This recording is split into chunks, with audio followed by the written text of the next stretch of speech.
Okay, good afternoon. This is the 28 March update for OASIS Plus.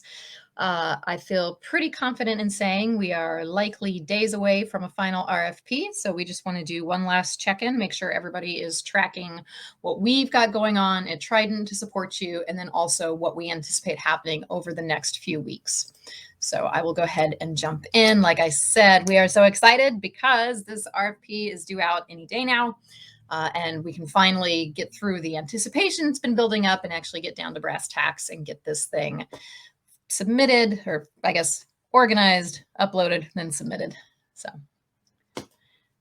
some things I want to cover today. Again, I am Rebecca Wayland, be leading you through this webinar.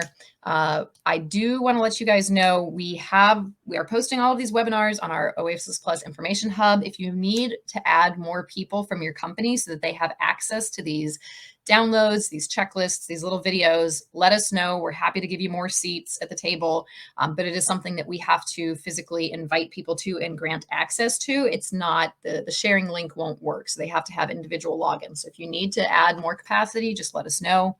And specifically this week in our information hub, if you log on, you'll see that the phased proposal checklist, the proposal calendar, and the JP3 guidance have all been updated based on that second draft RFP that came out in mid-March, and actually the industry day and the Q&A. So all of those artifacts that have come out recently have influenced what information we have up there. We will continue to add videos and how-to guides and things like that once we get the final solicitation. So I hope that you will check in frequently and look for those updates. Haven't seen a ton of requests this week that are, commonly asked questions or any kind of, FAQs that we need to cover. So we'll just keep rolling. We'll keep it kind of short and to the point today.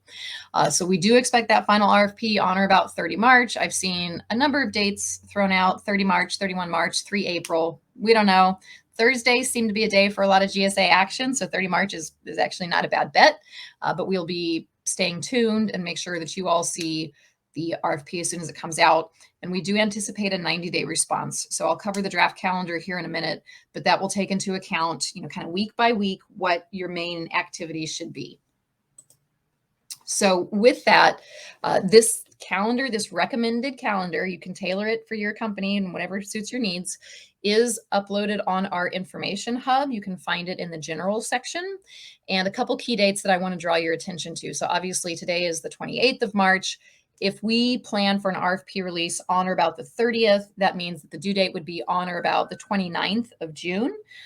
So basically you'll have the full month of April, May, and June to get all of your documents prepped, organized, uploaded, submitted, signed, validated, whatever else needs to happen.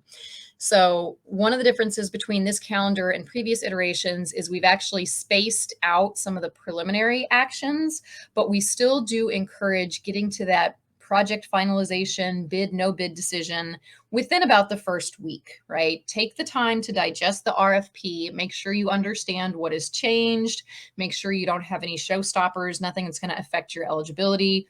And then as soon as you know you want to proceed, let's do so with haste.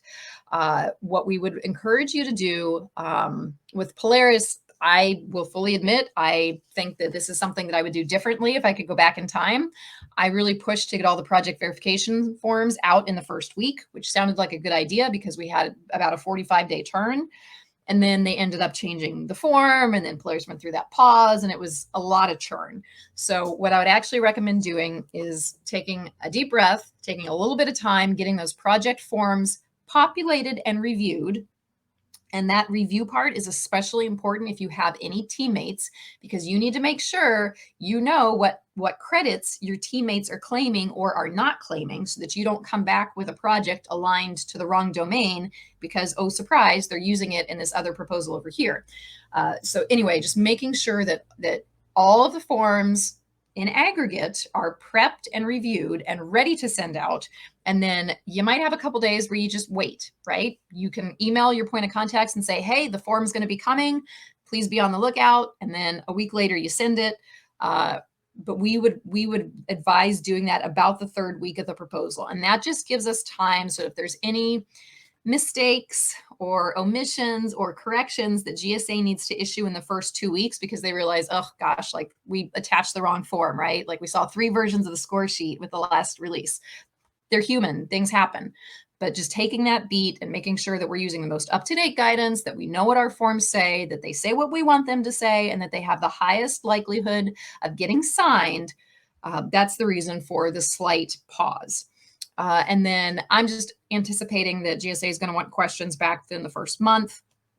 They might set this deadline sooner, so this purple questions due is just a guess. But we would want to have all of our questions formulated, obviously, as soon as possible, so that we can submit those. And I expect that those will be submitted via Symphony. That's what they did for the draft RFP. Seemed to work okay. So we'll just be on standby for that. And then the next kind of big activities, obviously, when we send the project forms out, we want to give our clients a due date to get them back. And we're not going to give them the full run of the proposal. A 2-week turn should be plenty sufficient, because if you filled out the form correctly, and if you've done your homework and you have your evidence ready to go, it should be a very easy conversation to say, yes, I understand everything you're claiming in here. I agree with it. Here is my signature. Best of luck to you on OASIS Plus. The reason we're asking to get these back sooner rather than later is because sometimes clients change the information on the form. You'll say, hey, please just put your signature in this block. And then they go and they fiddle with other things. Or maybe they're out of the office for 2 weeks and we need to follow up. Or maybe there's some other challenge that comes up with the support. By asking the forms to be returned to us in May instead of June, it gives us enough runtime. So if we have to find an alternate project, if we have to find an alternate person, we've just got the runway to do so. So we will be putting a deadline on those forms and then tracking, making sure all the other project documentation is ordered so that we can start to upload things into Symphony. Okay, and then the subcontractor documentation due date. Again, this only applies if you're teaming, but we do just want to do an internal team check by the end of May to make sure that everybody's got their right reps and certs filled out, that the subcontractor letter of commitment is ready to go. Because by the way, that should be listing the projects that you're using. And by that point, if we've gotten our customer forms back, we should know for sure which ones of our subcontractor projects we want to use. And just kind of doing that internal pulse check, excuse me, so that we can all enjoy Memorial Day weekend and we're not working over that holiday period. At least not on this proposal. Probably you'll have another proposal going on. That's just the way of the world. Okay, and then we move into June. I would say by the early June, mid-June, we just want to make sure that we've accounted for everything else, right? We've got that professional employee compensation plan ready to go. We've done the self-assessment survey. We've got our uncompensated overtime policy reviewed. The financial team is aware that we're going to have to pull the 527 documents and the balance statements. And everybody knows what's going to be requested so that you're not in the week of Juneteenth and people are saying, well, this is the first time I've heard about this request. Like, tell them at least a week prior so that you've got everything in one place ready to go. And then we would recommend the week of the 19th, taking some time out. It doesn't have to be on that Tuesday, but sometime during that week, you should be doing your pre-upload review where you go side by side. You say, okay, here's all the documents I have for this project. Here's where it's getting aligned to in Symphony, because if you're not familiar with the platform, just as a real quick update for you, you will fill out your company information and you will populate your company profile with all of your experience projects.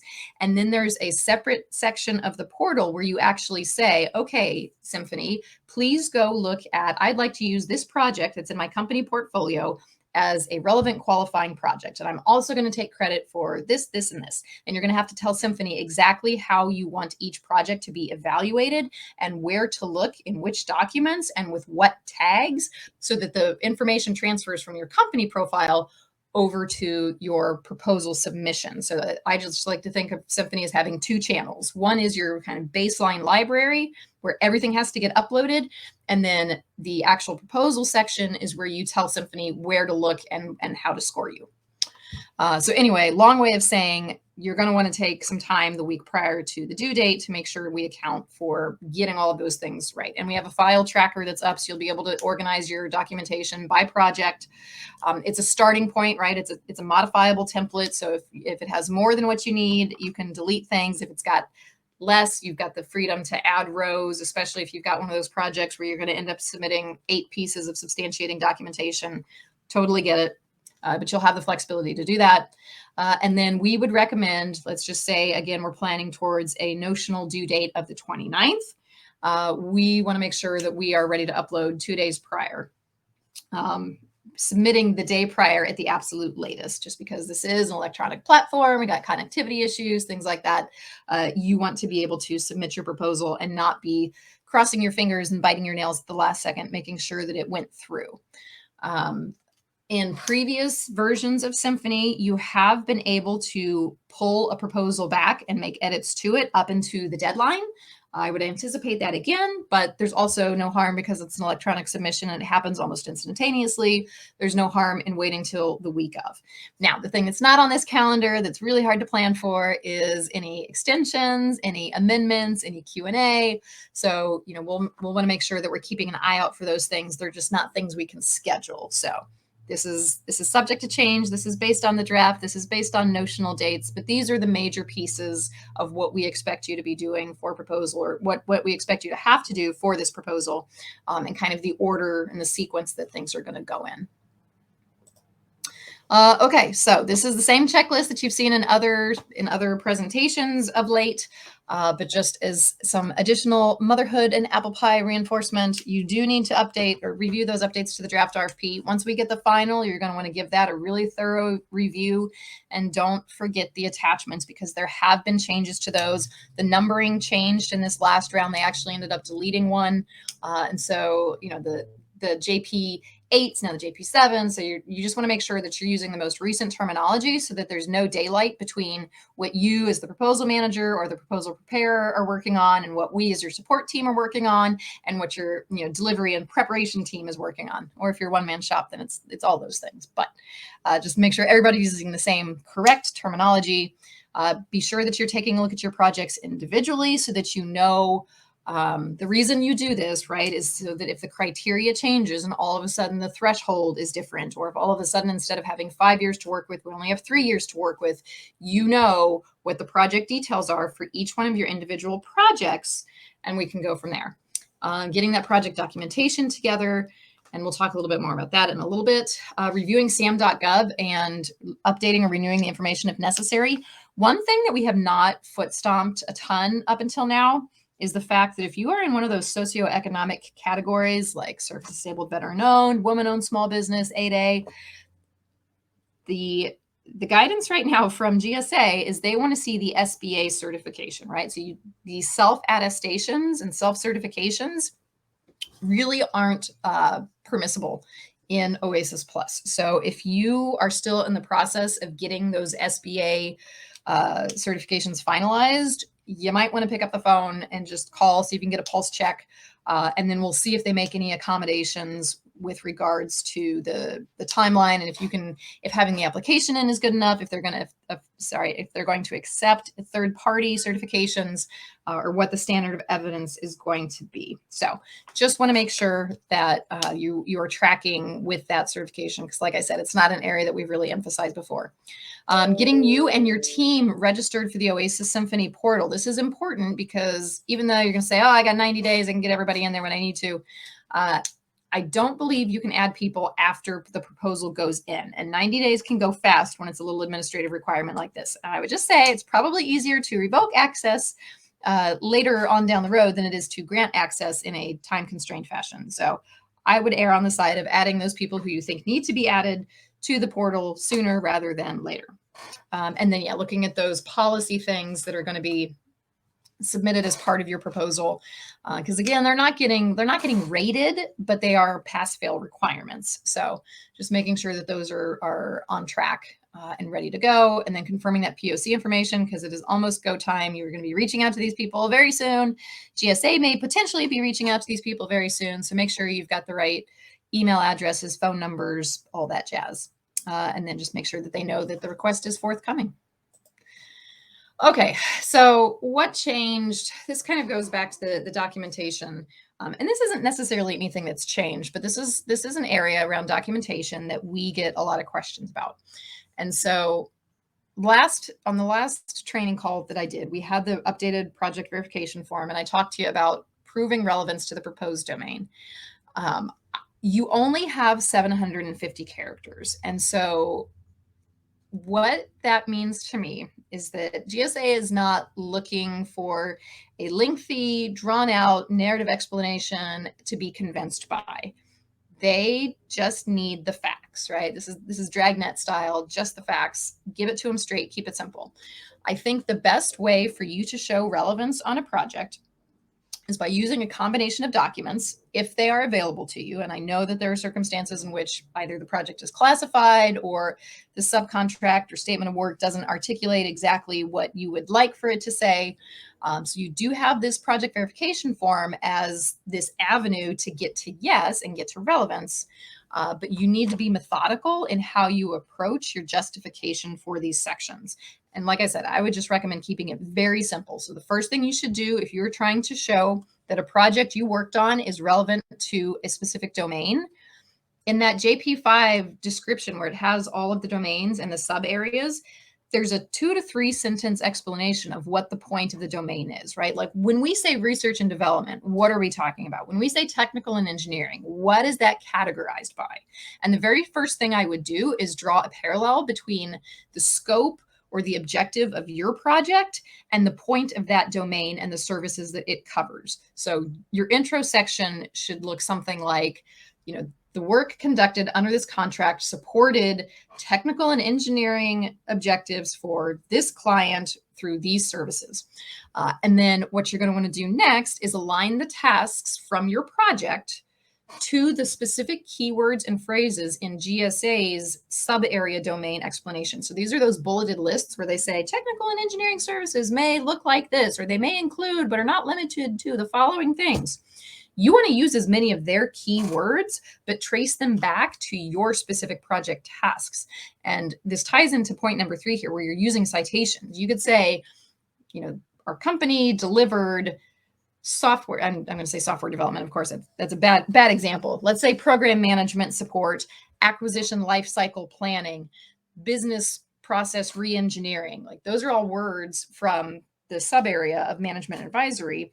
And you could say we provided those things under tasks 3.1, 3.2, and 3.3 of this project. They're PWS tasks 3.1, 3.2, 3.3. So the government knows exactly what you're talking about. You're saying, okay, these things over here that are the things we want bidders to be able to do, tracked to these things that you were asked to do on this project. And just using those citations and just very simple language, keeping it simple is the best approach here. Okay, and then the big question is, when is enough when it comes to evidence?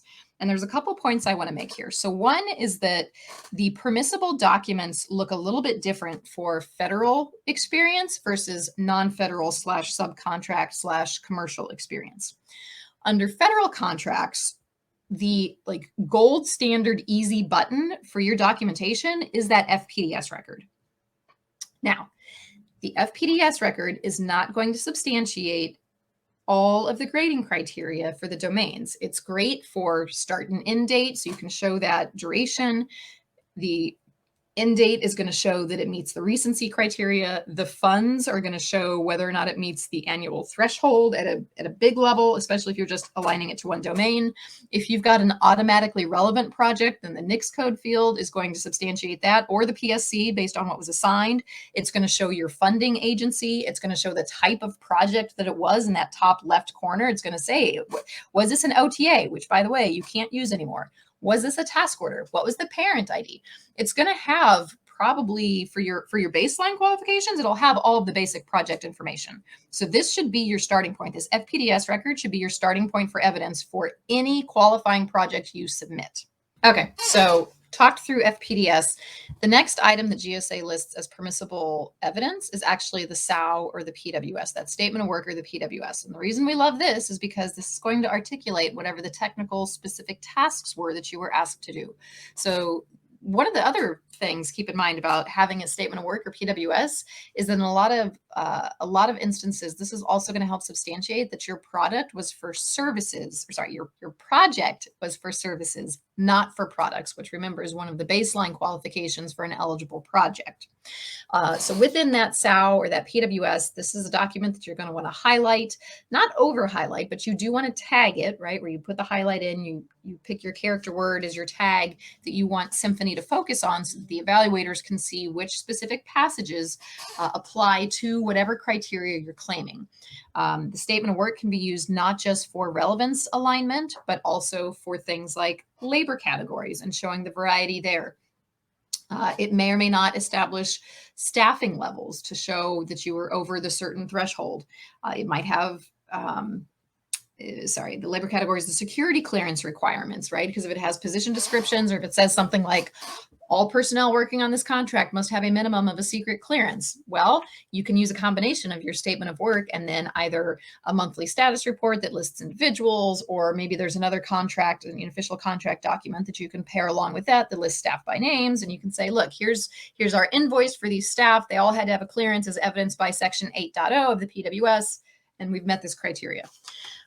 The award documentation is another one that GSA lists, and they have some very specific requirements in the RFP. So make sure you know if you're permitted to use the SF30 or the 33 or the SF1449, what is the document that you have, and is it signed by all parties? That is really important, that it has to be the official contract award documentation. So the government needs to sign it, your entity needs to sign it, and you need to make sure that all of your I's are dotted and your T's are crossed. Okay, and then that JP3 form. So if I were actually ranking these are listed in the order that GSA introduces them in the solicitation, but I would actually change the order of this a little bit because that JP3 form covers all of the grading criteria, at least right now, and it's going to get signed by the client. So when they sign, they're validating every single form that you fill out on that sheet. So it's just really important to think about that whole project documentation. And the reason that I would say, because if you've worked with me at all, you've heard me encourage you to go find as much documentation as you can have. There's two reasons for that. And I'm dropping anchor around the JP3 for a very specific reason. If you have classified work, or if there's really, if none of your records really substantiate the things that you're trying to claim, then 100% of your credits for that project ride on this one form. And if there's an error in that form, if the client takes issue with something, if GSA starts to pull the thread and finds that they don't concur with something that you have claimed, then there's no backup documentation for you to point to that says, okay, that was an error, my bad. But here's the other place where it lists it. Like this was just a typo. And I'm not saying that that's necessarily the route that you would take, but just think through the risk of having all of your credits riding on one single piece of evidence.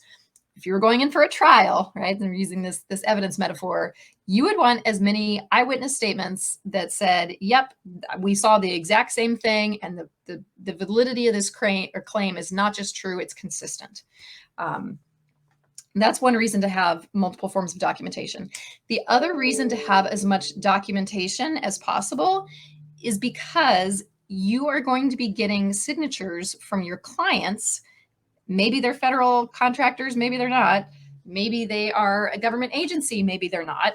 But they may or may not have been following OASIS Plus as closely as you. So we did a lot of education, I would say, during Polaris with our customers, whether they were federal agencies or commercial vendors, to get them to understand what it was we were asking them to substantiate. And in 100% of the cases, the conversations were easier if we could say, hi, we did this project. We know it was coded as custom software development, but we'd like to have it count for technical and engineering.